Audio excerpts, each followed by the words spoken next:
Now, we never shy away from a debate on Inside Devils, and after Ryan and Ali McCoy's caused a little bit of a stir online with a feisty discussion on talkSPORT Bet's final third, we're going to open it up to our panel and talk about at what point does negativity from the mainstream Man United pundits go too far. This was your moment here, Ryan. You had a big say on this. Yeah. Crookie, for you, is there a crossover between criticism being too harsh and overcritical, and where it has a negative effect from Manchester United pundits? Or is it fair game for them because they've been there, they've done it, they've worn a T-shirt, and it's coming from a place of trying to raise the standards back to what they once were? Yeah, I think for me it's the latter. To be honest, I don't see that anyone said anything unfair by his own admission. Ruben Amorim has labelled this Manchester United team probably the worst in history. So if you are a Roy Keane or a Paul Scholes, Gary Neville's gone a bit quiet actually since Jim Ratcliffe came in. I'm sure that's just a coincidence. But if you are one of those other two guys, I think you're entitled to give your opinion because you do hold the club to standards. And I guess the danger is living in the past. And Ryan's argument will be, well, this isn't the Manchester United team that dominated under Sir Alex Ferguson. But those are the standards that we all want the club to get back to. And those are the standards that people like Roy and Paul want the club to get back to. So I don't think their criticism is unfair. I don't think it is ever personal. And actually, if as a Manchester United player, you can't handle that type of constructive criticism, then you're probably not big enough to be wearing the shirt in the first place. And I know you're, never afraid to speak your mind. Do you enjoy hearing, is it refreshing to you to hear our ex-pros who have seen it all, won it all, etc., talking quite candidly, or would you prefer them to not be as punchy with some of the things they're saying? Are you bothered by it? Do you think it has a negative effect on the players? It's a hard one. I feel like there's a bit of a fine line with it. I think in the past when we had managers that weren't afraid that were afraid to speak up and maybe weren't as honest as someone like Ruben Amorim, it was refreshing to just kind of, you'd sit there sometimes in the Ten Hag era and be like, hang on, what did he just say? It's this, you almost wanted a bit of validation from somebody connected to the club, this isn't okay. And I think a lot of people leaned on that. And I think, it's maybe a little bit different now. Amorim himself is not afraid to be scathing. I get what Crookie's saying, that these are players that have been there, done it, won it all. They're allowed to have their opinions. I do worry about this whole thing of that was the old Man United. Unfortunately, this club is in a very different position now. It's a lot weaker, and you can't compare. But it is a tough one. Like you say, I always have an opinion on stuff. I am quite on the fence with this one. It's a hard one, but I think sometimes when you do have people launching these attacks after these terrible games, I just think it's more for the media. They're going to pick it up. That's going to be a load of articles. I don't know how players react to it. I don't think, for God's sake, these old geezers that used to play, well, they just shut up for a minute. Or, you don't know. But I think sometimes when I don't think it helps sometimes, I would say. When we've been in really dark places, we all kind of know that it's bad. And I just don't think it really helps matters when they go in. If it's constructive, if it's somebody like Paul Scholes talking about the midfield and what they should do and how he thinks it should work and things like that, or Roy Keane or somebody else, or Wayne Rooney, if he's talking about potentially the forwards and etc. If it's going to be helpful and constructive, then I get it. But sometimes I just think when we're already in this tornado of drama and negativity, sometimes I don't like it. I don't have a problem with it, if I'm honest with you. I don't have a problem with it. If pundits or ex-pros say something I disagree with, just as in the point, I'll just disagree with the point. But I think if we see them doing their jobs and sort of sugarcoating things and basically not saying that it's this bad because they used to play for us, me as a fan, I'm going, Roy, but that's not you. I want to see you say the truth. Look, exactly. And when Ollie was going through it, right, he was out of his depth, right? And I'm not saying I wanted to hound him out and be disrespectful, but he was out of his depth as a manager at that level. But what we saw was because some of the Class 92 played with him and this, that. Well, Gary Neville even said it. He said, I'm not going to throw my mate under the bus on national TV. As a fan and as a viewer, I'm going, but you're paid to give your opinion on what's going on. I don't want to see that sort of conflict. I'm not saying be really, really scathing to your mate, but you can say, this is not going well. I think he's going to have to leave here or something. So, and for me, I just think if they're not refreshing, if they're not honest enough, we go, well, they're just trying to protect what's going on. Yeah. And I think whether Man United win, lose or draw, we are the talk of the town. This is what we are. And I think it's scary times if we get too comfortable with the standards being low and people not wanting to raise them and the players going, oh, I don't know. Then like, I'm with Crook, you're not cut out for it then. Because we have to get back there, we have to have some sort of recollection of like, this is what, because we've not seen it in so long, it's almost like we're going, yeah, we're not that anymore. So like, no, I want to get back to that. So I think it's refreshing. It's because we've been there, seen it, and the team have done it on our watch. I was watching Friday night with my two boys, 12 and 10, and I got accused of being too miserable and too negative. Well, I mean, I've got a bit. But obviously, they're only used. Took their Rashford shirts off them now. So well, Rashford and Garnacho were the Christmas presents. So luckily, one of those stayed. But they're only used to United being quite poor. Yeah. They haven't seen what we've seen. Yeah. And I think it's the same for people like Roy Keane and Paul Scholes. There'll be a generation of pundits coming through who will probably point out, well, this isn't the Manchester United team that you played for. I mean, Ryan, you made this initial point, and I saw in the comment section, loads of people disagreeing with you. Off. Yeah. Some people did. Yeah. Who upset you? It was you in the comments, wasn't it? Yeah. I mean, I put a bit in there. So he has no idea what he's about. Yeah. Since you made that comment, do you still view it exactly the same? First of all, do you stand by that? Yeah. And secondly, what was your main point about what you was trying to say? Look, it was born out of a debate, exactly what we said there. Just offering devil's advocate and picking up points here and there. So look, I'll lay the gauntlet down now, and I'll add the caveat that I agree with the vast majority of what you've just said. These are Manchester United legends. Some of the best days of my life because directly these people are responsible for them. I have such an affinity towards them. And as pundits, I wouldn't even go as far as saying it's their fault.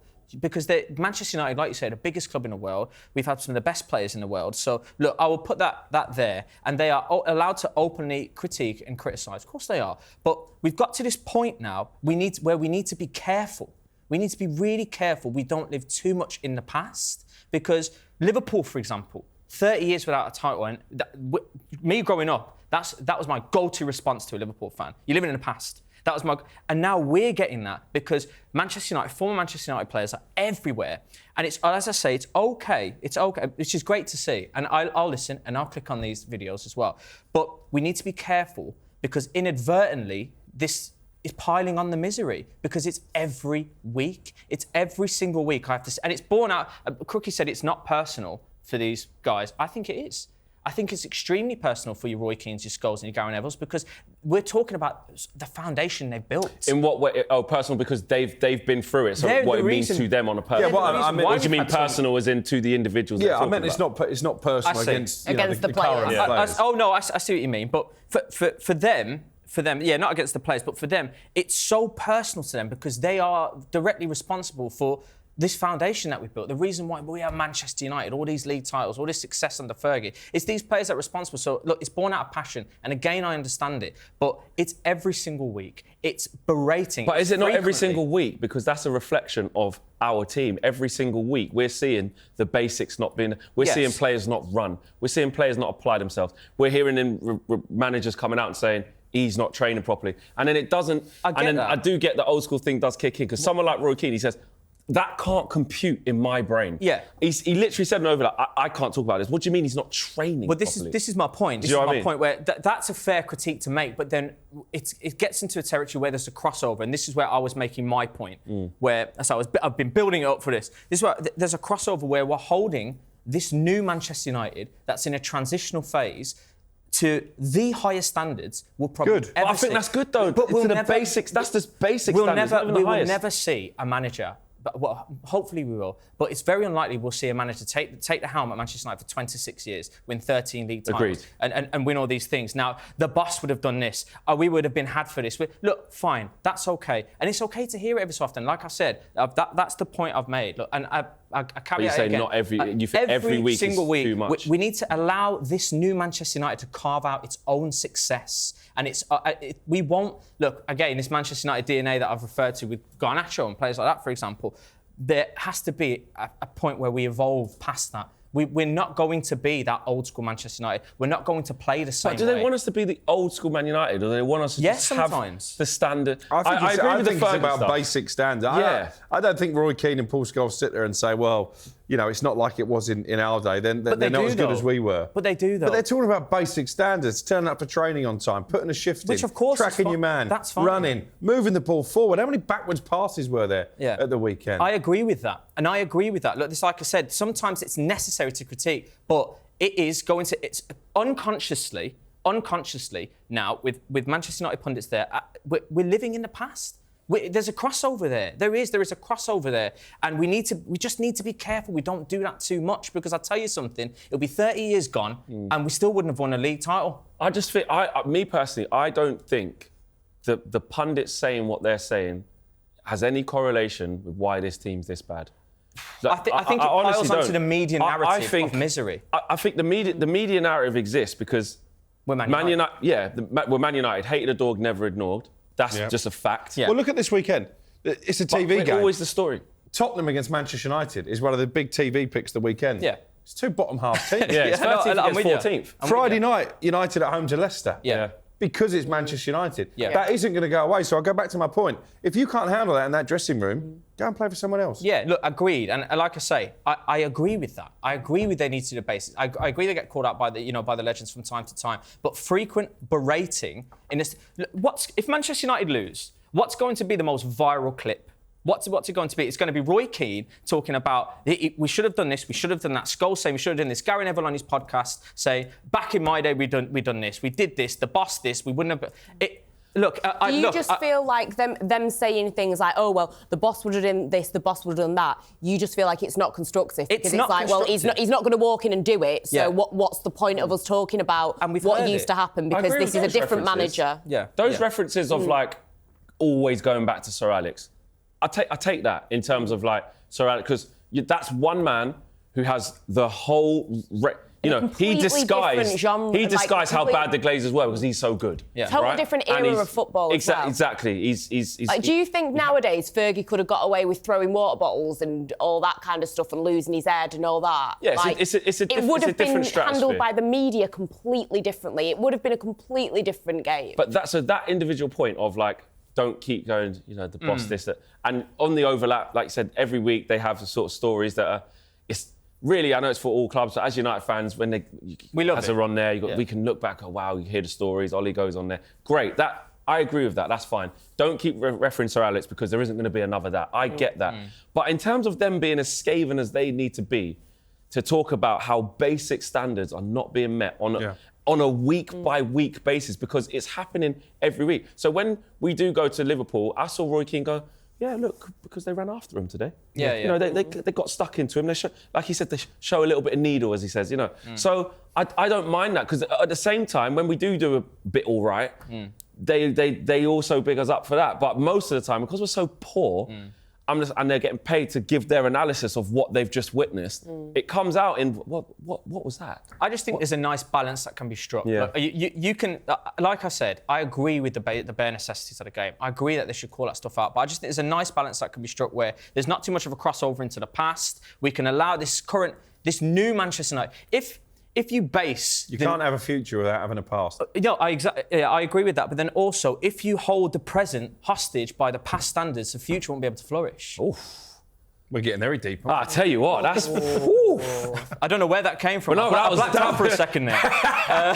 3, 2, 1, you're back in the room. Yeah, I'm here. Back. No, but that was good. No, but you're right. Do you know what? Both statements can be correct. Yeah. We'll leave it there. Yeah. Let us know how you guys feel about that one. Is there an over-reliance? Is it too much negativity from the pundits? Or has Ryan got a point?